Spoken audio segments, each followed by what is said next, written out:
Ayan, good morning mga kaibigan, mga kasama. Ito na naman sila Lakay at ang aking irog. Ayan, nadalhan po tayo ng uong bunton kabuti. Ayan.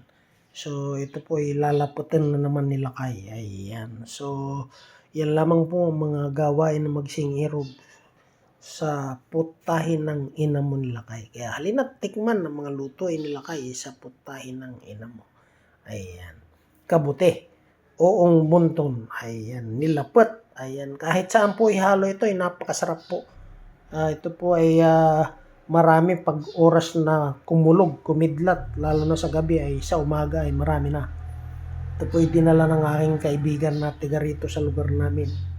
Yung aking taga-rasyon. Ayan. Kaya ito po ay masarap samahan ng dahon ng ampalaya at mais. Talaga naman masarap na almusal, tanghalian, damay ng hapunan ng magsingirog. So, yan lamang po. Muli, magandang tanghali at naway pagpalain po tayo ng pong may kapal. Bye-bye!